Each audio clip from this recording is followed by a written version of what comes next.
आज अमलतास के इस पेज पर आप सबका स्वागत है। इस एक युवा टीम है अमलतास की, जिसको मैं धन्यवाद देना चाहता हूं और आभार व्यक्त करता हूं कि उन्होंने मुझे मौका दिया इस ज़रूरी विषय पर आपसे बातचीत करने के लिए। इस टीम में विशाल पांडे हैं, आनंद जी हैं, जिन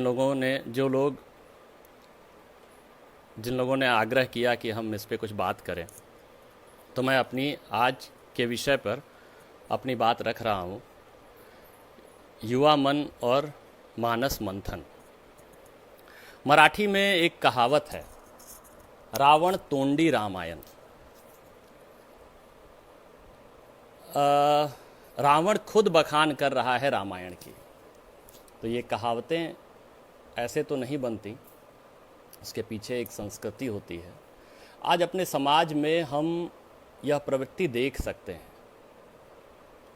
कि जो विध्वंसक शक्तियां हैं वही गुणगान, वही महिमा, आपराधिक तत्व महिमा प्राप्त कर रहे हैं।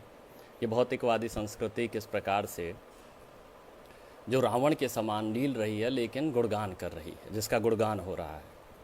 तो ये हमारे समय का कड़वा सच है और हमें रावण बनने से अपने आप को बचाना होगा इस बहती हुई संस्कृति में। मैथिली शरण गुप्त जी कहते हैं कि संदेश यहाँ मैं नहीं राम का लाया, इस धरती को ही स्वर्ग बनाने आया। संदेश यहाँ मैं नहीं स्वर्ग का लाया, इस धरती को स्वर्ग बनाने आया। ये बात तुलसीदास जी के बारे में भी कही जा सकती है। तुलसीदास ने जो मानस की रचना की, उनका उद्देश्य था मंगल करनि कलिमल हरनि, तुलसी कथा रघुनाथ की, और सुरसर सम सबका हित होई।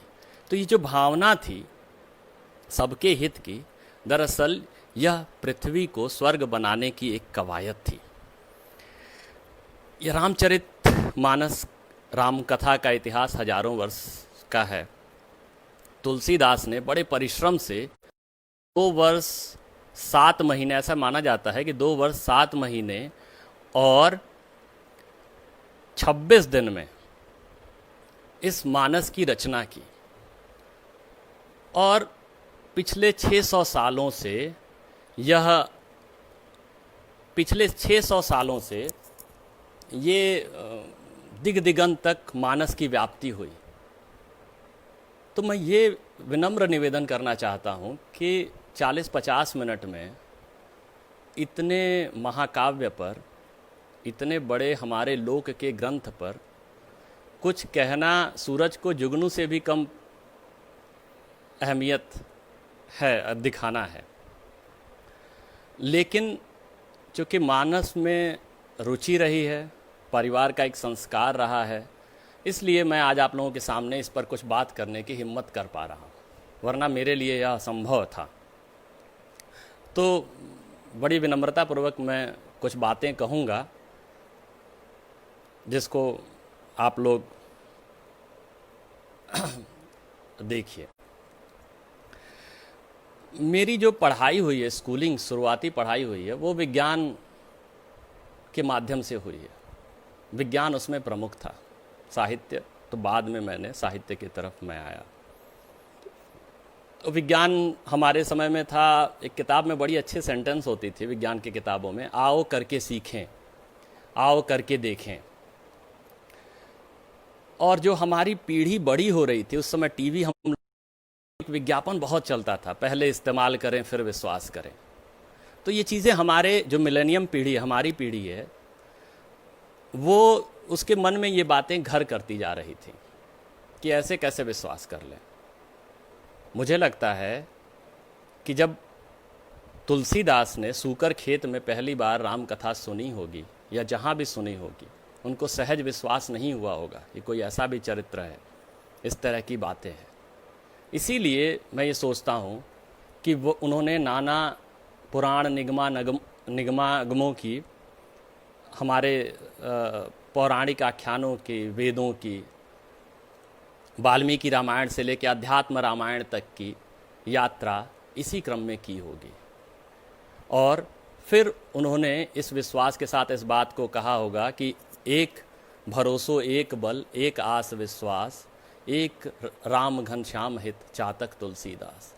तो ये जो भरोसा है, बल है, ये संशय से उपजा, संशय के बाद विवेक तक आए, ज्ञान की खोज में भटकते रहे और फिर उनको यह विश्वास हुआ और तभी यह विश्वास से हमारे साथ रख पाए। आप देखेंगे कि जितने भी संप्रदाय विकसित हुए, पहले उन संप्रदाय पे चलने वाले, चाहे बुद्ध जी हों या कोई भी हो, उन्होंने खुद आजमाया उसको और फिर बड़े विश्वास के साथ कहा कि यह आपके लिए भी कल्याणकारी है। तो ये जो मानस की कल्याणकारिता की बात तुलसीदास कहते हैं, ये उनका आजमाया हुआ था, इसलिए ये बहुत ज़रूरी था। एक बात मैं और कहना चाहता हूँ विज्ञान से संबंधित, कि आज कोरोना संकट के समय हम देख रहे हैं कि विज्ञान जो हमारी सदी यानी 20वीं सदी विज्ञान की सदी कह सकते हैं थी। विज्ञान ने बहुत सारे आविष्कार किए, विज्ञान ने हमारे सोचने समझने की पूरी धारा ही बदल दी। और यह विज्ञान आज व्यर्थ साबित हुआ। आज लगभग 8 महीने हो चुके हैं, लेकिन विज्ञान अभी तक इस संकट से निपटने का कोई रास्ता नहीं तलाश पाई है। तो जिस विज्ञान के लिए हम, उस विज्ञान के माध्यम से हम जुड़ रहे हैं, आपस में बात भी कर रहे हैं, लेकिन यह विज्ञान एक माध्यम भर है, इतनी ही ये इसकी अहमियत है। इससे ज़्यादा मेरे लिए इसकी एक और अहमियत है, वो है वैज्ञानिक दृष्टिकोण। विज्ञान ने हमें सोचने समझने का जो नया तरीका प्रदान किया, नई दृष्टि दी, वह हमारे लिए बहुत उपयोगी है। युवाओं से बात करते समय, युवाओं पर बात करते समय, ये उनके लिए एक तरह से सूत्र की तरह है। मैं ये प्रोफेसर हैरारी, जिनकी बहुत प्रसिद्ध कृति है सेपियंस, उन्होंने भी दिखाया किस प्रकार से विज्ञान के हम एक तरह से विज्ञान के अंदर हम लोग आ जाएंगे, विज्ञान हम पर शासन करने लगेगा। ऐसी स्थितियां आर्टिफिशियल इंटेलिजेंस की जो चर्चा करते हैं। तो इस सदी ने, कोरोना ने हमें यह चेताया है कि विज्ञान सब कुछ नहीं है। स्वयं तुलसीदास जब भी धर्म भक्ति की बात करते हैं तो वो ज्ञान विज्ञान की बात करते हैं साथ में। यह परंपरा रही है हमारी। इसीलिए मैं आप यहाँ इस माध्यम से एक ये बात भी कहना चाहता हूँ कि धर्म को विज्ञान से अलगाने की जो प्रक्रिया है, जो पश्चिमी प्रभाव में हमने शुरू किया, उनके यहाँ धर्म और विज्ञान का विकास अलग तरीके से हुआ। हमारे यहाँ दोनों कभी अलग नहीं थे, साथ ही चलती रही थी यह धारा, और यह धारा ही प्रासंगिक है। इस बात पर मैं बहुत जोर देना चाहता हूँ कि जो हम बात कह रहे हैं, जो विज्ञान की बात कह रहे हैं, वह धर्म में भी विज्ञान की बात हो सकती है, होनी चाहिए।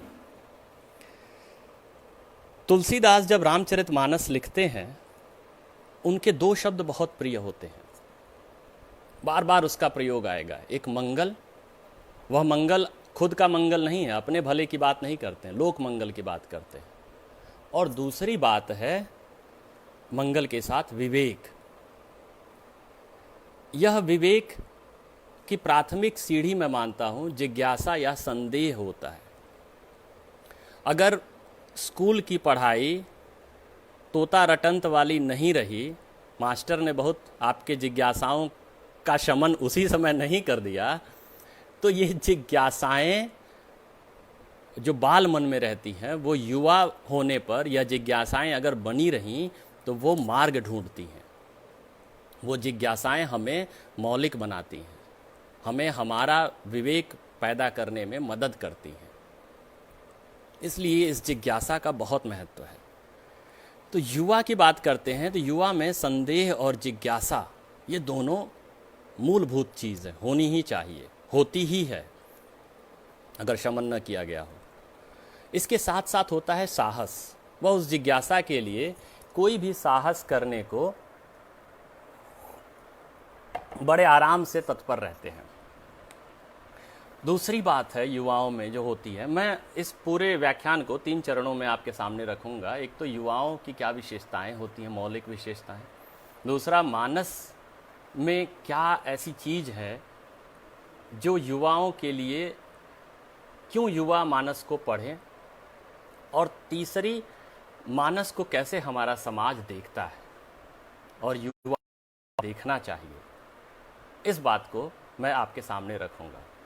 इसी क्रम में मैं चर्चा कर रहा हूं युवा मन की, कि युवा मन त्यागी होता है, त्याग उसके अंदर होता है, त्याग की भावना होती है, कोई भी त्याग करने को वह तैयार हो जाता है। तीसरी चीज़ है कि वह प्रयोगधर्मी होता है, नए नए रास्ते पर चलने में हिचकता नहीं है, नई चीज़ों को सीखने में हिचकिचाता नहीं है, कोशिश करता है, ये युवा है। इसके साथ साथ युवाओं में संघर्ष की भावना रहती है, वो किसी भी परिस्थिति में अपने संघर्ष को बनाए रखता है, उसका जीवन संघर्ष बहुत महत्वपूर्ण होता है। और युवा स्वप्न दृष्टा होता है, वह बीते हुए कल के बजाय आने वाले कल को देखना ज़्यादा पसंद करता है, उसके बारे में ज़्यादा सोचता है, सपना देखता है। युवाओं में प्रेम और करुणा लबालब भरा रहता है, अजस्र स्रोत है युवा प्रेम और करुणा का। और इसके साथ ही वह जुनूनी भी है, अगर उसने निश्चय कर लिया है करना है तो उसके लिए कुछ भी करता है। और कर्मठी होता है, कर्म पे ध्यान देता है, कर्म करने में अपने मन को लगाता है। इसके साथ ही ऊर्जा और क्रोध, ऊर्जा भी उसके अंदर बहुत रहती है, और क्रोधी भी स्वभाव से, उसके स्वभाव में क्रोध भी कहीं न कहीं रहता है, ये उसकी पहचान है। मानस को अगर हम देखें तो उसमें जिज्ञासाएं शुरू से हमें दिखती हैं चीज़ों को लेके, चाहे राम लक्ष्मण का वन शुरू में विश्वामित्र मुनि के साथ जाना हो, चीज़ों को देखना हो, कौतूहल हो, या जनकपुर में जब राम लक्ष्मण जाते हैं उनके अंदर जिज्ञासा उत्पन्न होती है कि क्या है, क्या हो रहा है, नगर कैसा है। तो ये शुरू से आपको दिखेगा जगह जगह। इसके साथ जो मानस का मूल है, मानस के में पाया जाता है चीज़, युवाओं के जैसा, युवाओं के लिए, कि मानस की पूरी कहानी कहानी के केंद्र में युवा है। चाहे वो राम हो, सीता, लक्ष्मण, भरत, हनुमान, सुग्रीव, ये एक तरह से युवा थे अपने कर्म में, विचारों में, उम्र में भी प्रायः। तो एक युवा है जो युवाओं, उस युवा के अंदर क्या है, त्याग की भावना है। अपना घर छोड़ते हैं राम, घर आज हम प्रायः देखते हैं कि लोग विभिन्न कारणों से घर को छोड़ते हैं, ठीक है, राजपद का त्याग करते हैं। आज ये एक बहुत बड़ा मसला है कि जो राजा बनने वाले रहते हैं और चाहते तो मना भी कर सकते थे, बन भी सकते थे, दशरथ की मंशा थी, लेकिन वह राम एक क्षण भी नहीं लगाते हैं घर को त्याग करने के लिए। राज्य का भी त्याग कर देते हैं, बाहर चले जाते हैं। इतने बड़े त्यागी, एक त्याग का हमारे सामने आदर्श उत्पन्न होता है राम के माध्यम से।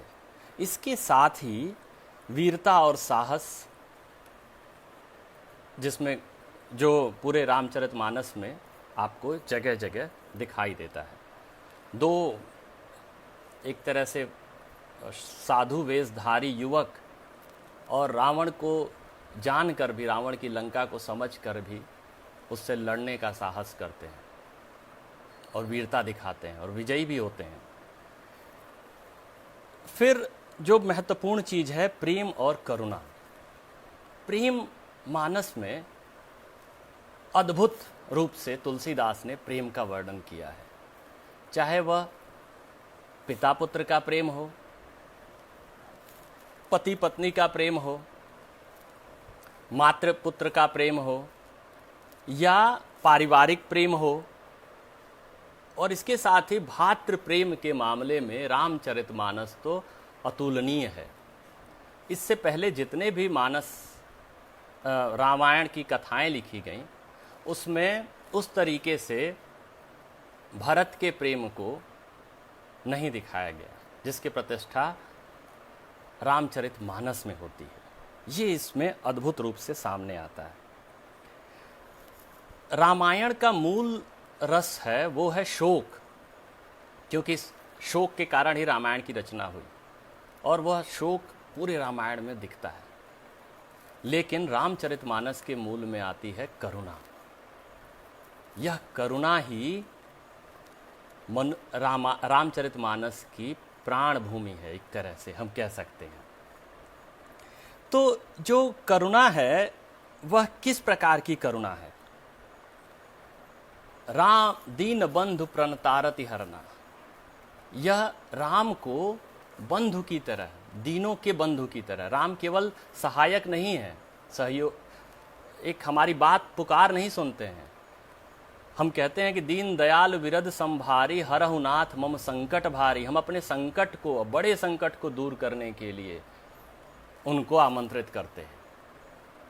तो ये जो एक तरह से राम में हमें भरोसा मिलता है, राम में जुड़ाव मिलता है, यह करुणा, इस करुणा के कारण, लगाव के कारण, भावनात्मक लगाव के कारण राम से हम जुड़ पाते हैं।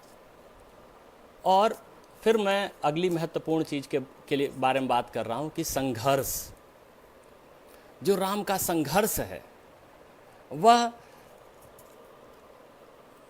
पिछले 500-600 सालों से विपरीत परिस्थितियों में, चाहे वह मुगल आक्रमणकारी रहे हों या अंग्रेज रहे हों, जिस भी परिस्थिति में भारतीय रह रहा है, उस भारतीय के लिए एक विश्वास का संबल है यह संघर्ष। आप सोचिए कि रामचरितमानस या रामायण की कहानी में राम के संघर्ष वाले समय को अगर हटा दे तो क्या बचेगा? किस राम का आदर्श हमारे सामने आएगा? और भारतीय मनीषा, भारतीय सामान्य आदमी इस बात को बार बार सोचता है कि जब राम के जीवन में इतने संघर्ष आए, एक राजा हो के भी परिस्थितियां कैसे अचानक से बदल जाती हैं, रातों रात परिस्थितियां बदल जाती हैं। एक मंथरा के कारण, कैकेयी के कारण चीज़ें किस तरह पलट जाती हैं, और वह राम बिल्कुल अपने राज्य से भी बाहर और संघर्ष के जीवन में आ जाते हैं, और फिर भी वह उस संघर्ष को सहर्ष स्वीकार करते हैं। वह उस विपत्ति का सामना बड़े धैर्य और साहस के साथ करते हैं। तो ये जो मूल्य हैं, ये हमारे युवाओं के लिए प्रेरणा स्रोत हैं। वो सूरीनाम, फिजी, मॉरिशस में ले जाए गए हमारे भारतवंशी, उनके जीवन का संबल थे ये राम का संघर्ष। यह राम, उनके संघर्ष, उनकी कहानी, उनका चरित्र उनको प्रेरणा देता था। बहुत सारी ऐसी कहानियां मिलती हैं कि जब मॉरिशस में भारतवंशी गए और उसमें से एक जाति से ब्राह्मण थे, लेकिन वो मजदूर थे, उनके घर में मानस कर्मकांड का संस्कार नहीं था, लेकिन वहाँ एक शादी, पहली शादी करने की बात आई। वहाँ एक युवा युवती में, भारतीय युवा युवती में, तो हुआ कि पंडित जी की तलाश की जाए तो पंडित जी मिले। पंडित जी के बुलाया गया, पंडित जी कितना भी मना करें, नहीं नहीं आप ब्राह्मण हैं, आप करा सकते हैं, शादी कराइए, कैसे होगी शादी। तो फिर मानस, रामचरितमानस जो अपने साथ ये लोग ले गए थे, वहाँ अग्नि प्रज्वलित करके और राम सीता के विवाह प्रसंग का पारायण किया। उस पंडित जी ने, पढ़े लिखे शायद रहे होंगे, और वह फेरे संपन्न हुए और वह शादी संपन्न हुई। तो इस तरीके से उनके संस्कारों में, उनके जीवन में रामचरितमानस ने प्रेरणा दी, संबल दी। वह सोचते रहे कि चाहे अपराधी कितना भी बड़ा हो या ये ताकतें, महात्मा गांधी ने रामचरितमानस से प्रेरणा ली। स्वतंत्रता संघर्ष में पूरी जनता ने रामचरितमानस से प्रेरणा ली। सहजानंद सरस्वती ने किसानों को जागरूक किया मानस के माध्यम से, और देखते हैं मानस की महत्ता को स्वीकार करते हैं। तो ये मानस उस तरीके से हमारे दिनों के काम आता है, जिस बारे में एक बहुत महत्वपूर्ण बात मैनेजर पांडे कहते हैं कि बड़ा रचनाकार या बड़ी रचना वही होती है जो विपत्ति के समय, संकट के समय काम आए। इस मामले में रामचरितमानस का, तुलसी का कोई सानी नहीं है, कोई भी नहीं है। जितना विपत्ति में, दुख में, दूसरों के समस्याओं में यह काम आया। आदर्श की जो स्थापना है, युवाओं के अंदर जो भावना होती है, वह रामचरितमानस में उत्तरकांड में सीता के त्याग या लवकुश की कहानी न कह के तुलसी ने अपने समय समाज को देखते हुए एक आदर्श खड़ा किया, राम राज्य का आदर्श। जिस राम राज्य में नहीं दरिद्र को दुखी न दीना, नहीं को अबुध न लक्षणहीना की बात कहते हैं। कोई भी उस राम राज्य में दुखी नहीं है। तो ये समतामूलक समाज की स्थापना है। हालांकि कुछ आगे इस पे हम और चर्चा करेंगे। फिर मानस में जो परंपरा है के मूल्य हैं उनको भी प्रतिष्ठित किया गया, हमारी शास्त्र की परंपराओं को भी हमारे सामने रखा गया, जनता को जागरूक किया गया। जो मानस का मूल है भक्ति, उस भक्ति पे मैं बात करना चाहता हूँ कि हम जानते हैं कि मध्यकाल का पूरा दौर भक्ति काल के रूप में जाना जाता है। जितने भी सगुण निर्गुण कवि थे, भक्ति कवि थे, उसमें सबसे सहज सरल रूप में सगुण भक्तों में और सबसे सरस चरित्र राम कथा के माध्यम से और कथा के माध्यम से, हमारा समाज कथा मूलक समाज रहा है। कथाओं से इसे विशेष लगाव है, चाहे जातक कथाएं हैं, उसके पहले पंचतंत्र, हितोपदेश या उपनिषदों में तमाम कथाएं हैं। तो कथाओं को बड़े चाव से सुनता रहा है। तो उस कथानक को, उस कथा को आधार, जो हमारी परंपरा की कथा थी, उस कथा को आधार बना के बड़े सरस रूप में भक्ति का स्वरूप प्रस्तुत किया। और वह भक्ति थी दुखों को दूर करने वाली, कष्टों को दूर करने वाली, भला करने वाली, सबके कल्याण करने की बात करने वाली। कबीरदास जी उनसे 200 साल पहले, लगभग 14वीं शताब्दी में हुए थे, और उन्होंने कहा था गुरु बिन ज्ञान, ज्ञान बिनु भक्ति। मतलब गुरु के बिना ज्ञान संभव नहीं है और ज्ञान के बिना भक्ति संभव नहीं है। ध्यान दीजिएगा, ज्ञान के बिना भक्ति संभव नहीं है। आप तो जानते हैं कि मानस की पूरी कथा रामचरितमानस के तुलसीदास ने, जब मैं मानस कहूँ तो मतलब रामचरितमानस, संवादों के रूप में वर्णित किया है। शिव पार्वती संवाद। इसीलिए यह कथा इतना एक लोकप्रियता का एक कारण ये भी है कि संवाद है उसमें, संवादों के माध्यम से कथा चलती है, रोचक बनी रहती है और जनता के दुखों सुखों से भी संवाद करती है। आप देखेंगे कि समाज में जब राममानस का पाठ होता है, बाँचते हैं जिसको कहते हैं, तो उस बाँचने में भी दो पक्ष होता है। एक पक्ष एक अर्धाली कहता है चौपाई का और या दोहे का, और दूसरा पक्ष दूसरी अर्धाली। तो एक तरह से आमने सामने बैठ के एक संवाद के माध्यम से, और अगर वह पढ़ने वाले बहुत सुधीजन होते हैं तो कभी कभी पूरे संवाद के रूप में हमारे सामने वह बहुत रोचक लगता है। तो काकभुसुंडी जी को एक बार अहंकार हो जाता है, तमाम उसमें अहंकार बड़ा मूल में दिखाया है मानस की कहानी में। चाहे वह गरुड़ पक्षी हो, उनको अहंकार हो जाता है जब वह राम और लक्ष्मण के बंधन काटते हैं, तो उनको लगता है ये भगवान काहे के हैं जो अपने को बंधन से खुद मुक्त नहीं कर पाए, मुझे छुड़ाना पड़ा। तो फिर वह अहंकार का शमन काकभुसुंडी जी के माध्यम से होता है। सोचिए कितनी अपरंपार, मतलब कितनी बड़ी दृष्टि है कि पक्षी राज, सबसे श्रेष्ठ पक्षी गरुड़, और उनका अहंकार सबसे निम्न निकृष्ट समझे जाने वाले पक्षी के माध्यम से होता है, काकभुसुंडी जी से। तो काकभुसुंडी जी कहते, अपनी कथा बताते हुए कहते हैं कि मैंने जब राम से भक्ति की मांग की, उन्होंने पूछा क्या चाहिए तुम्हें, बताओ, ज्ञान विज्ञान जो भी तुम चाहते हो, सकल पदार्थ सृष्टि का, वो तुमको हम देंगे वरदान में। तो वो भक्ति मांगते हैं।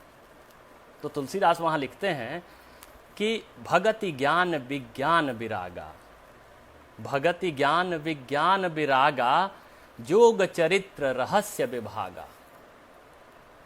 ये जो भक्ति है, ज्ञान है, विज्ञान है, वैराग्य है, ये जीवन में बहुत महत्वपूर्ण है। और कैसे यह भक्ति प्राप्त होती है, इसके माध्यम, इसके साधन के रूप में कहते हैं कि जाने बिन न होई परतीति, जाने बिन न होई परतीति, बिनु परतीति होई नहीं प्रीति, और प्रीति बिना नहीं भगति दृढ़ाई। जब तक प्रेम नहीं होगा तब तक भक्ति दृढ़ नहीं होगी। बाद में वह खुद कबीर की भांति, बिल्कुल लगता है कबीर बोल रहे हैं तुलसी में, कहते हैं कि बिनु गुरु होई की ज्ञान, बिनु गुरु होई की ज्ञान, बिना गुरु के ज्ञान कहाँ संभव है। ज्ञान की होई विराग बिनु, और ज्ञान विराग के बिना, वीतराग के बिना भी संभव नहीं है। गावहि वेद पुराण सुख की लहई, हरि भगति बिनु, कि हरि के भक्ति के बिना सुख ये कहाँ संभव है। तो भक्ति, जो आज भक्ति को जिस रूप में हम समाज में देखते हैं, भक्ति शब्द माफ़ कीजिएगा बहुत आजकल मजाक और हंसी के संदर्भ में उड़ाया जाता है और बहुत अच्छा शब्द नहीं माना जाता है। बहुत सारे शब्द इस समय समाज में क्षरित हुए हैं, जिसमें भक्ति भी एक शब्द है, क्योंकि भक्ति के पीछे कहीं न कहीं जो जाने बिनु न होई परतीति, बिना जाने, बिना समझे, बिना ज्ञान के भक्ति संभव नहीं है। तो ये जानना पहले जरूरी है, उसके लिए तीव्र उत्कंठा होना जरूरी है। धर्म के बाद मानस में मानस मूलतः एक धार्मिक ग्रंथ है। धर्म के लिए, धर्म की बात को बताने के लिए, धर्म को सामने लाने के लिए तुलसीदास ने रामचरितमानस की रचना की। लेकिन तुलसीदास ने, लेकिन बाद में रामचंद्र शुक्ल ने जाकर इसके साहित्यिक महत्व को पहचाना और विश्वविद्यालयों में, महाविद्यालयों में, पाठ्यक्रमों में साहित्य के रूप में इसको प्रतिष्ठित किया। लेकिन मूलतः तो यह धार्मिक काव्य था। अगर हम इसके धार्मिकता को देखें, विश्लेषण करें, तो हम पाएंगे कि मानस में उस समाज के किसी भी धार्मिक दमन को, जो मुस्लिमों का समाज था, या मुस्लिम शासकों के तानाशाह अत्याचारों का कहीं भी वर्णन नहीं होता है। कहीं भी हिंदू शब्द नहीं आता है रामचरितमानस में। तब फिर ये कौन सा धर्म? एक बात बहुत सही लगती है कि जब हम लोग पहले परिवार में रहते थे तो कभी भी कोई बुजुर्ग आते थे और उसमें नहाए हैं कि नहीं, जनेऊ पहने हैं कि नहीं, किस जगह से हैं, किस जात से, इसका कोई प्रभाव नहीं पड़ता था। सब उस मानस के रस को लेने के लिए, मानस के ज्ञान की बातों को सुनने के लिए कोई कर्मकांड नहीं था, कोई आडंबर नहीं था। कहीं भी कोई भी करा सकता था, कभी भी कोई भी पाठ कर सकता था। शुद्धता अशुद्धता का कोई ख्याल नहीं था, क्योंकि समाज में यह लोक ग्रंथ के रूप में थी। और इसीलिए मैं भी चाहता हूं कि यह एक सांस्कृतिक ग्रंथ के रूप में ही समझा जाए, न कि धार्मिक ग्रंथ। सांस्कृतिक ग्रंथ जिसमें धर्म भी है, साहित्य भी है, समाज भी है, और दोनों समाज है, चाहे वह वर्चस्ववादी समाज हो, चाहे वह हाशिए का समाज हो। ये संस्कृति के मूल रूप में हमारे सामने मानस, ये मानस की महानता है। तो ये एक सांस्कृतिक ग्रंथ के रूप में स्वीकृत होना चाहिए, माना जाना चाहिए। क्योंकि खुद तुलसीदास के समय में ही एक बड़े कवि थे, इस्लाम धर्मावलंबी कवि थे रहीम, और उन्होंने मानस की प्रशस्ति को बताया, उन्होंने मानस की प्रशस्ति की। और उनका बहुत महत्वपूर्ण दोहा है, आपको बार बार यह दोहा सुनना चाहिए कि रामचरित मानस विमल, रामचरित मानस विमल, संतन जीवन प्राण। संतों का जीवन प्राण है, यह कलुषों को दूर करने वाला है। रामचरित मानस विमल, संतन जीवन प्राण, हिंदुआन को वेद सम, मुस्लिम प्रगट कुरान। हिंदुओं के लिए यह वेद के समान है और मुस्लिमों के लिए कुरान के समान है। ये देखिए सांस्कृतिक समन्वय, रहीम किस प्रकार से मानस की महत्ता को पहचानते हैं और हमारे सामने प्रस्तुत करते हैं कि हिंदुओं के लिए वेद के समान होना चाहिए और मुस्लिमों के लिए कुरान के समान यह प्रतिष्ठित और मान्य होना चाहिए। इसका एक प्रमुख कारण ये है कि स्वयं तुलसीदास मानस को के धर्म को किस रूप में लेते हैं। वो कहते हैं कि परहित सरिस धर्म नहीं भाई, पर पीड़ा नहीं सम अधमाई। परहित सरिस धर्म नहीं भाई, दूसरे के हित के समान कोई धर्म नहीं है, सबसे बड़ा धर्म। और परहित, परहित कहते हैं, पर वो उनका पर केवल मनुष्य तक सीमित नहीं है, उनके पर में प्रकृति और जीव मात्र है, चराचर जीव है। तो ये चराचर जीव की बात करते हैं अपने रचना में।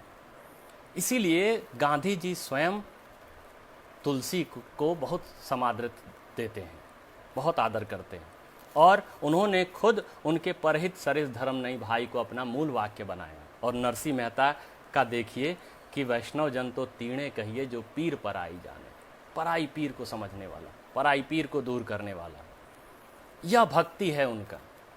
उसमें कोई जाति पात धर्म, भक्ति में उनके कहीं कोई बंधन नहीं है। हमारे और एक महत्वपूर्ण बात कर्म की है, तो रामचरितमानस भी निष्काम कर्म योग के महत्व को प्रतिष्ठित करता है। स्वयं तुलसीदास ने सुंदरकांड की रचना अलग से एक कांड के रूप में की जिसमें कर्म को प्रतिष्ठित किया। इस बात पर मैं इस बारे में बात कर चुका हूँ, फिर कभी मौका मिलेगा तो और विस्तार से बात करेंगे, अभी समय बहुत संक्षिप्त है। तो सुंदरकांड की पूरी सुंदरता उस निष्काम कर्म पर है, जिसमें हनुमान कहते हैं कि राम काज किन्हे बिना मोहि कहाँ विश्राम। वह राम काज उनके लिए लक्ष्य है जीवन का। समन्वय की बात जिसके आधार पे उनको लोकनायक तुलसी को कहा जाता है बुद्ध के बाद, सामंजस्य, विरुद्धों का सामंजस्य की बात कही जाती है विद्वानों में। तो यह सामंजस्य शास्त्र और लोक के बारे में कहा जाता है। यह सामंजस्य शैव और शाक्त के बारे में, शैव और वैष्णव के बारे में, सगुण और निर्गुण के बारे में, ज्ञान और भक्ति के बारे में। दरअसल दो तरह का समाज तुलसीदास के समय में, दो तरह की संस्कृति थी। एक वर्चस्ववादी संस्कृत वाली संस्कृति थी और एक लोक की संस्कृति थी, लोक भाषा की संस्कृति थी। तो एक समन्वय तो इसलिए कहा जाता है कि उन्होंने संस्कृत को भी लिया श्लोक के रूप में, और फिर बाद में देसी भाषा में, अवधि में, लोक भाषा में पूरी राम कथा को उन्होंने कहा। तो एक तरह से समन्वय प्रस्तुत किया। इस बारे में वेद मत और लोक मत दोनों को साथ लेकर कैसे मिलाया, तो दोनों में द्वंद्व नहीं है। इस बात को रेखांकित किया गया, ये समय के साथ साथ यह दोनों एक दूसरे में घुलते मिलते जाते हैं। इटली के एक बड़े आलोचक हुए हैं एंटोनियो ग्राम्सी। ग्राम्सी कहते हैं कि लोक संस्कृति में समय के साथ प्रभुत्वशाली संस्कृति घुल मिल जाती है। और अगर हम बड़ा आश्चर्य होता है इस बात को देखें कि कबीरदास भी 14वीं शताब्दी में यही बात कह रहे हैं। वो कहते हैं ताथे कहिए लोकोचार, ताथे कहिए लोकाचार, जिसको लोकाचार कहा जाता है, वह वेद कतेब कथय व्यवहार, वह वेद और कुरान में लिखी बातों का ही व्यवहार में उतर आना है।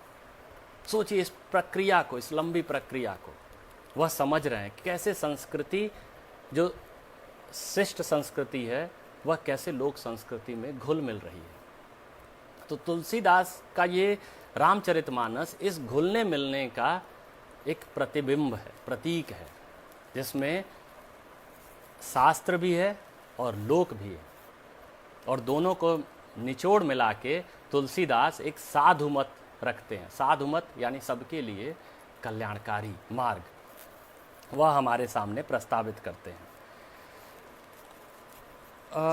कुछ बातें मैं छोड़ रहा हूँ। अब हम तुलसी के राम राज्य की बात करते हैं। तुलसी ने, रेमंड विलियम्स एक महत्वपूर्ण बात कहते हैं कि समय के साथ जो रचनाकार होता है वो अपने समय के अनुसार, अपने समाज के अनुसार परंपरा से संग्रह, त्याग, अपने चयन अपने हिसाब से करता है। वह हमें तुलसी में भी दिखता है। तुलसीदास ने जो यथार्थ से शुद्ध होकर एक प्रति संसार रचा, एक राम राज्य की परिकल्पना की। उनका समय, उनका समाज, हम सभी जानते हैं कि जिस समय और समाज में तमाम तरह की दुश्वारियाँ थी, बेरोजगारी, दीनता, गरीबी, सबका वर्णन तुलसीदास करते हैं। तो उससे बहुत दुखी होके, और सीता प्रसंग, सीता त्याग का प्रसंग, लौकुश का प्रसंग और वो सब छोड़ के राजगद्दी के बाद सीधे सीधे वह एक राम राज्य का हमारे सामने परिकल्पना रचते हैं। यह राम राज्य में उनकी संग्रह, परंपरा से संग्रह और चयन की दृष्टि और त्याग की दृष्टि उसमें प्रमुख रूप से सामने आती है, जिस बात के बारे में रेमंड विलियम्स कहते हैं। अब हम उन कुछ प्रश्नों पर आएंगे जिन मुद्दों या प्रश्नों को सुनकर, सुनाकर या जिनकी चर्चा करके एक तरह से मानस को खारिज किया जाता है या मानस पर कुठाराघात किया जाता है, जिसमें ढोल गंवार शूद्र पशुनारी सकल ताड़ना के अधिकारी वाली पंक्ति है। इसके साथ ही अवगुण 8 स्त्री पर अगर बात करते हैं, पहले स्त्री पक्ष को लेते हैं, तो भक्ति काल में हम देखते हैं कि समस्त कवियों ने, चाहे वह सगुण रहे हों या निर्गुण रहे हों, लगभग प्रायः स्त्री की निंदा की है, अपने भक्ति मार्ग में बाधा के रूप में देखा है। तुलसीदास में चूँकि इन्होंने बहुत सारी स्त्री पात्रों का, बहुत स्त्री के बहुत रूपों को वर्णित किया है, इसलिए सगुण में सबसे ज़्यादा कठोर रूप में तो कहीं ज़्यादा कठोर कबीर होते हैं, लेकिन सबसे ज़्यादा मात्रा में हम देखें तो तुलसी की निंदा, स्त्री की निंदा तुलसीदास हमारे सामने करते हैं। अवगुण 8 सदा उर रहई, अवगुण 8 सदा उर रहई, नारी सुभाव सत्य कवि कहई। कवि अपनी तरफ से देखिए खुला कह रहा है कि 8 अवगुण सदा स्त्रियों के हृदय में रहते हैं। बहुत सारे प्रसंग भी हैं, बहुत सारी इसमें बातें हैं, कही जाती हैं, कही जानी चाहिए भी। उनके, तुलसीदास की सीमाओं को भी देखा जाना चाहिए, जहाँ वह अपने समय से, अपने समय के समाज से, एक समाज के एक बहुत बड़े हिस्से से न्याय नहीं कर सके, उस बात को भी रेखांकित किया जाना चाहिए। लेकिन हमें यह भी नहीं भूलना चाहिए कि तुलसीदास के विचार और उनकी सहृदयता में अंतर्विरोध भी दिखाई देते हैं। स्त्री को वह किस रूप में देखते हैं? सीता का त्याग उनको बर्दाश्त नहीं होता है, इसलिए हो सकता है कि सीता के त्याग का प्रसंग उन्होंने रखा ही नहीं। बहुत सारी चीज़ें, शंभुक वध को नहीं उन्होंने रखा, क्योंकि उनके समय में उनको यह कतई गवारा नहीं था कि किसी शूद्र को इसलिए मारा जाए कि वह ज्ञान विज्ञान पढ़ना चाहता है, क्षेत्र में जाना चाहता है, भक्ति के क्षेत्र में जाना चाहता है। तो ये सब कुछ मसले हैं, लेकिन बहुत सारी ऐसी पंक्तियां हैं जहाँ स्त्री के प्रति सहृदयता तुलसी में दिखाई देती है, जिसमें वह कहते हैं, आप सोचिए कि जहाँ से रामचरितमानस शुरू होता है, बालकांड, उसमें बालकांड के संस्कृत के श्लोक में 7 पद हैं, 7 में से 6 पद ईश्वर के आराधना के हैं, मंगलाचरण वाले। उस 6 में से 4 पदों में सरस्वती, पार्वती, सती, सीता के रूप में स्त्री का वर्णन करते हैं। वो उसके बाद लिखते हैं तुरंत कि जनक सुता जग जननी जान की, अतिशय प्रिय करुणा निधान की। जनक सुता के रूप में सीता को देखते हैं, जानकी के रूप में देखते हैं और जग जननी के रूप में देखते हैं और राम के प्रिया के रूप में देखते हैं। तो स्त्री के विविध पक्ष उनके यहाँ आए हैं। कोई सामान्य बात नहीं है कि एक कवि अपने समाज में स्त्रियों की दशा को देख के लिख रहा है कि कतबिधि नारी सृजी जग माही, पराधीन सपने हूँ सुख नाही। तो यह पराधीनता को, बेड़ियों को वो देख रहा है, समझ रहा है, जान रहा है। ये बहुत बड़ी बात है। एक बहुत सुंदर प्रसंग, एक समकालीन प्रसंग, मैंने खुद अपने जीवन में इस बात को देखा है। हमारे गांव से एक दूर एक बड़ा परिवार है, उस परिवार में एक बारात आई थी जिसमें दूल्हे को देख के लड़की और लड़की की माँ विचलित हो गए। दरवाजे पे बारात खड़ी है, माँ अड़ गई है कि हम शादी इससे नहीं कर देंगे। और इस ऐसा ही वर्णन, मतलब यह उसकी स्त्री की उस स्वतंत्रता को व्यक्त कर रहे हैं तुलसीदास कि देखिए स्त्री किस प्रकार अपने विचार को रख रही है। मैना के रूप में तुलसीदास वर्णन करते हैं कि जब शिव की बारात आती है, अवघड़ वाली बारात, और अवघड़ और विचित्र रूपधारी शिव को जब वह मैना देखती हैं तो क्या कहती हैं, उस छंद को आप भी सुनिए। कसकिन बरु बौराह विधि जेहि तुम्हारी, कसकिन बरु बौराह विधि जेहि तुम्हि सुंदरता दई, जो फलु चाहिए सुरतरु ही सो बर बस बबूर ही लागही। जो सुरतरु के समान फल वाला वृक्ष था वो बबूल कांटे वाले वृक्ष के पास जा रही है। यह दशा उनको देखी नहीं गई। तो वो गौरा को आमंत्रित करती हैं, आह्वान करती हैं, कहती हैं कि तुम सहित गिरते गिरो, तुम्हारे साथ मैं पहाड़ से गिर जाऊंगी। पावक जरों जल निधि महु परों, तुम्हारे साथ मैं पहाड़ से कूद जाऊंगी, आग में जल जाऊंगी या समुद्र में डूब जाऊंगी। घर जाऊ अपजस हो जग जीवत विबाहु न हो करो, चाहे लाख अपजस हो जाए लेकिन मैं यह विवाह तुम्हारा नहीं होने दूंगी। तो इस तरीके से बड़े रोचक ढंग से वह स्त्री की अभिव्यक्ति को स्थान देते हैं। तुलसीदास अपने समय समाज को व्यक्त करते हैं। एक बात और महत्वपूर्ण है कि तुलसी के लिए केवल पतिव्रता स्त्री की बात नहीं है। तुलसी के लिए आदर्श समाज में पत्नी व्रता पुरुष का भी स्थान है, महत्वपूर्ण स्थान है। वह उसको रेखांकित करते, चाहे वह राजा ही क्यों न हो, ईश्वर क्यों न हो, लेकिन वह भी एक पत्नी व्रती होना चाहिए। इस बात को उस समय कह रहे हैं जिस समय बहु विवाह प्रथा थी और धड़ल्ले से राजा महाराजा के लिए तो ये बहुत ही हरम में कतारें होती थी। उस समय वो कह रहे हैं, जब अयोध्या का चित्रण कर रहे हैं कि एक नारी व्रत रत सब झारी, एक नारी व्रत रत सब झारी, ते मन बच क्रम पति हितकारी। कि एक नारी व्रत वाले सब पुरुष एक नारी व्रत वाले हैं। राम के लिए शादी पुनः विवाह करने की क्या मुश्किल थी, लेकिन नहीं, उसका वर्णन नहीं करते हैं, किसी का भी नहीं करते हैं। पूरे अयोध्या को ही बताते हैं सब एक पत्नी व्रती हैं। दो जगह विचलन है, इस विचलन को भी तुलसीदास रेखांकित करते हैं। एक शूर्पणखा का कि जो पर पुरुष पे बलात् प्रणय निवेदन करती है, उसका दुष्परिणाम भी सामने आता है। दूसरा एक रावण का, जो स्त्री के इच्छा के विरुद्ध उसको रखने की कोशिश करता है, उससे विवाह करने की कोशिश करता है, और यह रावण के संहार का हेतु बनता है।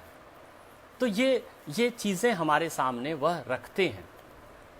मर्यादा समाज की, रिश्तों की, वह हमारे सामने बचाते हैं। ऐसे ही वर्णाश्रम व्यवस्था संबंधी जो तुलसी के विचार हैं, उन विचारों को आज के परिप्रेक्ष्य में हम कतई भी सही नहीं मान सकते। जिस वर्णाश्रम व्यवस्था में वो कहते हैं पूजीय विप्र सकल गुणहीना, शूद्र न पूजीय परम प्रवीणा, जो तुलसीदास राम राज्य की, पता नहीं कैसे वो जो राम राज्य की अवधारणा हमारे सामने, कल्पना हमारे सामने करते हैं कि दैहिक दैविक भौतिक तापा, राम राज नहीं काहू ही व्यापा, नहीं दरिद्र को दुखी न दीना। आज इतने साल के अनुभवों से हम जानते हैं कि दुखी दीन में जो वर्ग भेद है, जाति भेद है, ये भी कितना बड़ा बाधक है। आर्थिक उन्नति, स्त्री की स्वतंत्रता वहाँ महत्वपूर्ण हो जाती है। किसी भी जाति की स्वतंत्रता, उत्थान वहाँ महत्वपूर्ण हो जाता है। तो ये एक तुलसी के समय समाज की सीमा के रूप में भी हम देख सकते हैं। हालांकि बहुत सारे ऐसे प्रसंग हैं जहाँ भक्ति में वह सबरी या निषाद राज या तमाम ऐसे लोग हैं जिनको समान भाव में प्रतिष्ठित करते हैं। जब निषाद राज भरत के पांव पड़ने के लिए जाते हैं तो भरत उनको तुरंत उठा के हृदय से लगाते हैं। तो ये जो भावनाएं हैं ये भी हैं। भक्ति में वो सबको समान रूप में देखते हैं, लेकिन फिर भी एक उनकी सीमा है, इसको जानना चाहिए। दरअसल अब मैं यहाँ सांस्कृतिक विरुद्ध और विरोध की बात करना चाहता हूँ कि जो श्रेष्ठ संस्कृति थी, जो अभिजात्य संस्कृति थी और लोक संस्कृति थी, तो अभिजात्य संस्कृति लोक संस्कृति को रोकने की कोशिश करती, आगे नहीं बढ़ने देना चाहती। इस मामले में तुलसी के जीवन में ही जब वह रामचरितमानस अवधी भाषा में, लोक भाषा में लिख रहे थे, उनका विरोध किया गया। 3-4 तरीके से वह अभिजात्य संस्कृति रोकने की कोशिश करती है। पहले तो उपेक्षा कर देती है कि अरे ये तो बेकार है, कुछ है ही नहीं। जब देखती है कि उसका महत्व दिनों दिन बढ़ता जा रहा है, रामचरितमानस के संदर्भ में हम कहें, तो फिर उसको दमन करने की कोशिश करती है। तुलसीदास का अयोध्या से भाग के बनारस आना, पंडितों द्वारा परेशान किया जाना, ये सब इसका प्रतीक है। और ऐसा ही नहीं, बहुत सारे धर्मों में और प्रक्रियाओं में हुआ है। फिर तीसरी कोशिश करते हैं वो निंदा करके, उन पक्षों को रेखांकित करते हैं, उन पक्षों को हाईलाइट करते हैं जिसको माध्यम बना के उस ग्रंथ की, उस रचना की, उस संस्कृति की निंदा की जा सके कि देखो जो इसको तुम बड़ी बड़ी बात कहते हो वो तो ऐसा है। और चौथी प्रक्रिया है वो समाहार की। अभिजात्य संस्कृति लोक संस्कृति को भी अपने में मिला लेती है, मिलाने की कोशिश करती है। तो ये जो प्रक्रियाएं हैं, ये जो बातें हैं, वह हमें दिखाई देती है। तुलसी के संदर्भ में भी सही है और हर संस्कृति के संदर्भ में सही है। इसलिए हमें उन पक्षों को देखना चाहिए।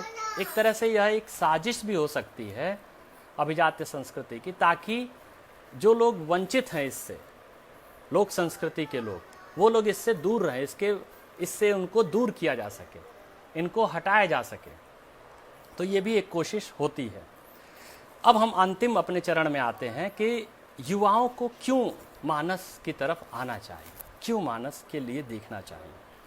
जिस प्रेम की बात तुलसीदास करते हैं, वह प्रेम ही उनको पाने का माध्यम है। राम ही केवल प्रेम प्यारा, जान लेव जो जान निहारा। प्रेम की प्रतिष्ठा करते हैं। और राजा के बारे में कितना समकालीन और समीचीन ये पंक्ति लगती है कि जा सुराज प्रिय प्रजा दुखारी, सो नृप अवसि नरक अधिकारी। उस समय भी सही था, हमेशा के लिए। तो युवा इस रूप में इसको देखें कि कितनी सार्थक बातें इसमें कही गई हैं। युवा का उल्टा वायु होता है, और वायु हवा का, वेग का प्रतीक है, ऊर्जा का प्रतीक है। इस बात को रेखांकित करते हुए ऋक्ष जामवंत हनुमान से कहते हैं कि कहीं ऋक्षपति सुन हनुमाना, का चुप साध रहो बलवाना। पवन तनय बल पवन समाना, तुम पवन तनय हो और पवन के समान हो। बुद्धि विवेक विज्ञान निधाना। और केवल बल नहीं है, एक बात बहुत साफ जानना चाहिए कि केवल बल के कारण प्रशंसा नहीं करते हैं, बल के साथ साथ बुद्धि विवेक विज्ञान के सागर हैं। तो हनुमान को इस रूप में प्रतिष्ठित करते हैं कि केवल पराक्रम या बल नहीं है उनके पास। और फिर कहते हैं कवन सो काज कठिन जग माही। सोचिए ये पंक्ति कितनी बड़ी प्रेरणा देती है। कौन सा काम कठिन है। एक हनुमान द्वारा जो वो समुद्र में उतरने से भी डरते थे, वह कितना बड़ा काम कर देते हैं हिम्मत करने से। तो हमें, हमारे पास युवाओं के साथ बुजुर्ग हैं जो हमें हमारी प्रतिभा का, हमारी क्षमता का ज्ञान कराते हैं, हमें अवसर देते हैं, उसका भी हमें सम्मान करना चाहिए और हमें अपनी क्षमताओं को पहचानने का सतत प्रयास भी करना चाहिए, जोखिम लेना चाहिए और उसमें केवल साहस ही न हो, साहस के साथ बुद्धि, विवेक, विज्ञान भी शामिल हो। एक पंक्ति देखिए, रावण रथी बिरथ रघुवीरा। आज का युवा हमेशा अक्सर कहता है कि हम तो साधनहीन हैं, हमारे पास परिस्थितियां अनुकूल नहीं हैं, हमारे पास चीज़ें नहीं हैं। तुलसीदास ने तो ऐसा आदर्श प्रस्तुत किया कि रावण रथी है, रावण लंका का राजा है, राम के पास क्या था? एक भाई और एक धनुष, तीर। बिरथ होके, बिना रथ के वो कैसे सामना करते हैं? बंदर, भालू, वृक्ष की मदद से, जिनको किसी काम का नहीं समझा जाता है, उनको अपने अनुकूल। तो इस बात से मुझे एक वो पंक्ति याद आती है जब शाहरुख खान के एक फिल्म में शाहरुख खान कहते हैं कि जिस चीज़ को आप शिद्दत से चाहो तो सारी कायनात मिलाने की कोशिश करती है। मैं भी इस पंक्ति से, मैं उस समय 18-20-25 साल का रहा हूँगा, उस समय बहुत प्रभावित हुआ था, 25 साल का रहा हूँगा। फिर जब मैंने पाउलो कोएल्हो की अल्केमिस्ट पढ़ी तो मैंने देखा, अरे ये लाइन तो यहाँ से ली गई है। फिर जब मैं मानस पढ़ने लगा तो मुझे मानस में एक पंक्ति तुलसीदास की 16वीं शताब्दी में लिखी हुई मिलती है। कहते हैं, जेहि पर जेहि के सत्य सनेही, जेहि पर जेहि के सत्य सनेही, सो ते मिलहि न कछु संदेही। तो जिन शाहरुख खान की पंक्ति को सुन के हमारा युवा मन भाव विभोर हो जाता है, ऊर्जा से भर जाता है, उस बात को तुलसीदास देखिए कब से कह रहे हैं कि सो जेहि पर जेहि के सत्य सनेही, कुछ कोई भी संदेह नहीं कि वो मिलता ही है। तो हमारे लिए मानस में मोतियां हैं, खजाना है हमारे विकास का, हमारी क्षमताओं के विकास का। रामचरितमानस से हमें प्रबंधन का गुर सीखा जा सकता है। कैसे एक व्यक्ति इतने बड़े विराट फलक पे मानस की रचना करता है, इतनी मोटी ग्रंथ की रचना करता है। तुलसीदास का प्रबंधन कौशल भी देखने योग्य है। फिर रामचंद्र जी का युद्ध संचालन सीखने की जरूरत है। और हनुमान का लंका दहन, हनुमान केवल सीता का पता नहीं लगाते हैं बल्कि उस पूरी लंका के व्यूह रचना को भी समझते हैं, उसकी क्षमताओं का भी आकलन करते हैं, तो गुप्तचर के रूप में। तो इस तरह से बहुत उपयोगी है युवाओं के लिए मानस। लॉर्ड एक्टन जब कहते हैं कि power corrupts absolute, power corrupt absolutely, तो हमें तुरंत हमें याद आता है तुलसीदास, प्रभुता पाहि काहि मद नाहि। बताइए कितने प्रभुता, ये जो कम उम्र में, कम समय में श्रेष्ठता पाते हैं, उसके बाद अहंकार आ जाता है। इस बात को समझने की कोशिश। तो मानस मेरे लिए एक माध्यम है अपने लोक के परंपरा के मूल्यवान तत्वों को जानने का, और जानेंगे तब आत्मसात करेंगे, आत्मसात करने का, अपने समय में अपने विवेक से प्रगतिशील मूल्यों को अपनाने का, विचार करने का, और अपनी लोक भाषा के गौरव से जुड़ मौलिक होने का। आज का समय अनुकरण का दौर है, ये पूरा भूमंडलीकरण मैं मानता हूँ, और लोक भाषा में यह हमारी विशाल रचना, हमें जिसको बार बार पढ़ना चाहिए, यह हमें मौलिक होना सिखाती है, हमें मौलिक बनाती है। अपनी पश्चिमी संस्कृति के अंधानुकरण की जगह हमें अपना माध्यम, अपनी मानस, अपने लोक के तत्वों को जानने की है, और उसके सहारे हम आगे बढ़ सकते हैं। इसके बाद आप देखिए कि विवेकानंद के आदर्श राम बनते हैं। वो युवा जो विवेकानंद युवाओं को उत्साहित करते हैं, आह्वान करते हैं, उठो जागो जब तक लक्ष्य की प्राप्ति न हो, आगे बढ़ो। तो ये बात कहने वाला भी कहीं न कहीं राम से प्रेरणा लेता है। लोहिया के प्रेरक बनते हैं, गांधी के प्रेरक बनते हैं, तमाम स्वतंत्रता सेनानियों के प्रेरक बनते हैं। वही राम जो युवा थे, एक आदर्श थे, जिनका संघर्ष था, जिनका जीवन था। एक बात बड़ी महत्वपूर्ण कहते हैं विवेकानंद, कहते हैं कि जो धर्म शास्त्र के विद्वान हैं, पंडित हैं, अगर ये प्रभाव जमाने के लिए, ज्ञान बघाड़ने के लिए अलग अलग तरह से मीमांसा करके मानस या ग्रंथों को हमारे सामने रखते हैं तो इनका मूल्य कुछ भी नहीं है। सीधे कहते हैं ये मनोविनोद है, इससे किसी अंतर्दृष्टि का विकास नहीं होगा। विवेकानंद जिस अंतर्दृष्टि की बात कह रहे हैं वह अंतर्दृष्टि विवेक की बात है, जिस पर मैं शुरू से बल दे रहा हूं। और अब अंतिम बात, ये एक बहुत बड़ा आख्यान है, एक कहानी है, तो इस कहानी को ख़त्म करने के लिए मैं एक छोटी सी कहानी आपको सुनाता हूं जो विवेकानंद को उनके गुरु श्री रामकृष्ण परमहंस ने सुनाई थी। उन्होंने एक कहानी सुनाई थी कि दो विद्वान व्यक्ति आम के बागीचे में जाते हैं। आम के बागीचे में पहुंचकर एक व्यक्ति आम के बागीचे को घूमने लगता है, कितने प्रकार के आम हैं, कौन कौन से वैरायटी है, कौन पुराने हैं, आम के अलावा भी कोई पेड़ है कि नहीं है, कितने एकड़ में फैला हुआ है, वह विषय बुद्धि से अपने सब आकलन करने लगता है। दूसरा आदमी जो जाता है, रोहन रोहन नहीं बेटा, उसी से चल रहा है। दूसरा आदमी जो जाता है वह एक पेड़ के नीचे बैठता है, कुछ आम तोड़कर रसपान करने लगता है। यह कहानी हमें बहुत सीख देती है कि हम किस रूप में अपने पुराणों के पास, अपने ग्रंथों के पास, अपनी परंपरा के पास जाना चाहते हैं, केवल आलोचना करने के लिए या उनके उपयोगी चीज़ों को अपने जीवन का अंग बनाने के लिए। तुलसी की कविताई पर बात किए बिना बात ख़त्म नहीं होती है, लेकिन समय बहुत हो चुका है, इसलिए मैं किसी अन्य मोड़ पर कभी अलग से तुलसी की कविताई पर भी कुछ अपने विचार रखूँगा। क्योंकि मैथिली शरण गुप्त कहते हैं कि राम तुम्हारा चरित स्वयं ही काव्य है, कोई कवि बन जाए सहज संभाव्य है। तो यह सहज संभावना है कि उस पर बात करते हुए, और रामचरितमानस के साथ भी हुआ, आधी अर्धाली पंक्तियां याद रहीं लोगों को, लोग खुद कवि बनते गए, जोड़ते गए, एक से दूसरे तक फैलता गया।